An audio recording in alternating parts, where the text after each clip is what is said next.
Welcome to Mimi's Kitchen. Today we're going to make my super popular chicken bacon jalapeno soup. If you don't like the jalapenos, you can substitute bell peppers, any color bell peppers, but we really like it with the jalapenos, chicken, and bacon. So we have all of our ingredients here, starting off with 3 breasts of chicken. In the States, I would say this is at least a package, maybe 2 packages of bacon, a full head of cauliflower. Usually we dice the onions small. This time we're trying them a little bit bigger. This is 1 small onion. This would be about 2 stalks of celery in the States. Here, this was all 3 of our stalks. This is 1 large can of mushrooms, totally optional, Madison. This is the bacon grease I'm saving. I'm going to use it to saute the chicken, and then I'm also going to use it to add when I'm sauteing the onions. I'm using 2 boxes of Almond Breeze almond milk, and then also some beef bouillon seasoning. The original recipe called for 2 cups of beef stock, but I don't always have beef stock, so I came up with the combination of the beef bouillon mixed with the Almond Breeze together. Now, Go. so we're going to start out by sauteing the chicken on high heat just to get the outsides done. It doesn't totally have to be cooked all the way through because it's going to be in the soup for quite some time. So this is 3 chicken breasts. We originally had 4, but I'm saving 1 breast to do something else with tomorrow. And plus it just looked like a little bit too much chicken considering how much bacon we'll have. So if you're cooking it in a hot pot, I have it on high and on sear. But if you want to cook it in a pan or in the oven and you already have your chicken cooked, I've also done it where you can add the chicken later. Okay, so our chicken is no longer pink on the outside, but it's not cooked all the way through. Again, you can use already cooked chicken. We would just add it later in the recipe.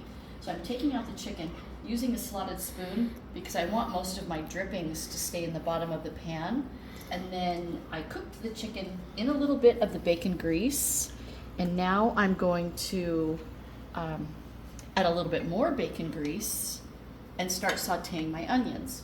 I like to do the onions first, and then I start to add my cauliflower and my celery. So we're just going to dump the onions in first.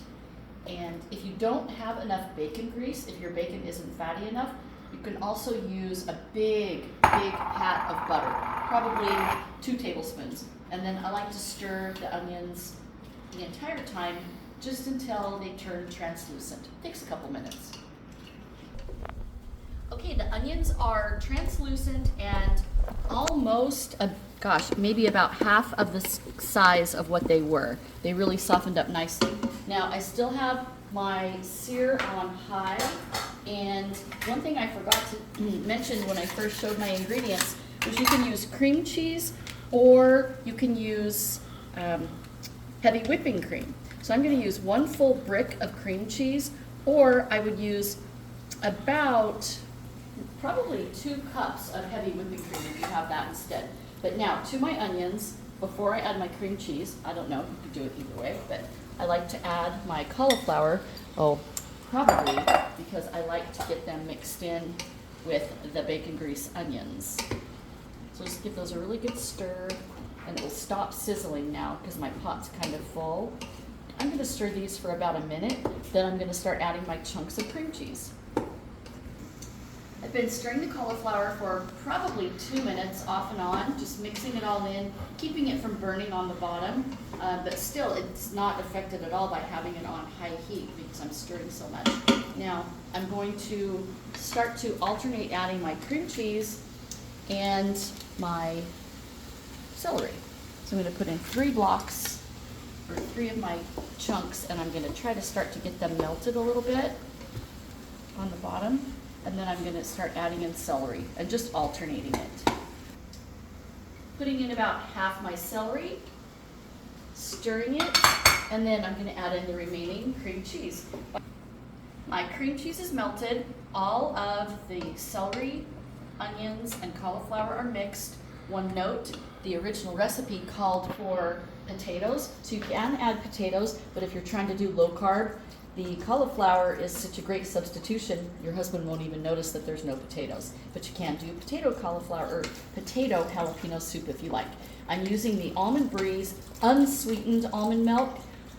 Some recipes call for plain milk. I like the almond milk just because that's what I'm into right now, but make sure you get unsweetened. I made the mistake of making it once with vanilla almond milk. It didn't taste quite as good. So I'm starting off with just 1 container of the almond milk, stirring it around. Now I'm gonna add my bouillon, and you just kind of have to eyeball it. We're not trying to replace the 2 cups of chicken or beef stock, but I am giving it a healthy sprinkle, kind of like you're seasoning it. So what I'm doing is basically seasoning the almond milk instead of adding chicken broth. And it's a really nice flavor, but you can use chicken broth. So I'm gonna add my last container of almond milk, and then I'm gonna let this sit for about 10 minutes. Then we're gonna come back, add our mushrooms, chicken, bacon, and jalapenos. See you in a minute. Okay, time to add the chicken. Here's where you would add your pre-cooked chicken or your rotisserie chicken. See, I still have the juices from the bottom of my pan in here. You want to have all of that.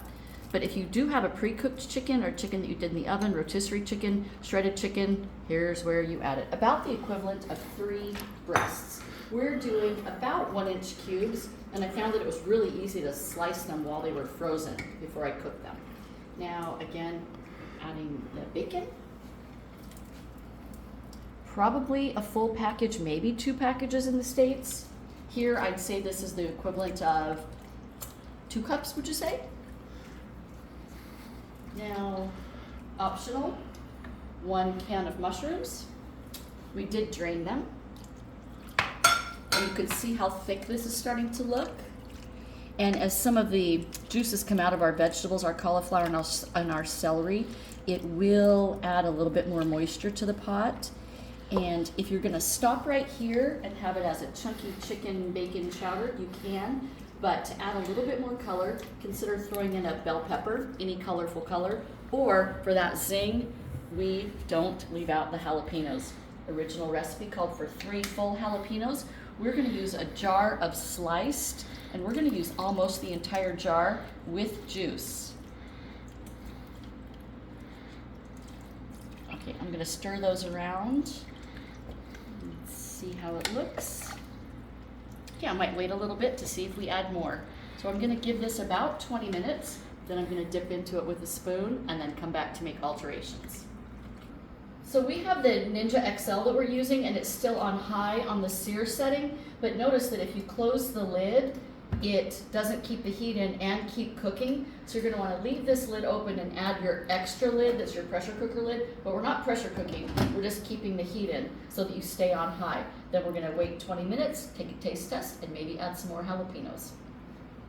Magically, it's been 20 minutes, and we are at a rolling boil. It doesn't need to be quite that hot. I'm gonna go ahead and turn it down to low, and you can just let it sit there while everyone serves themselves. But here's the part where you do the taste test for the heat. You have to give it a second, because in the beginning it tastes absolutely fantastic, but then you get a little afterburn of the jalapeno, and you've got to decide if you want more jalapenos or not. I'm gonna say we do. And if you're like me, you cook and clean as you go, so you probably noticed me using my fingers a lot. I've also washed my hands 20 times during the making of this video, so excuse my fingers.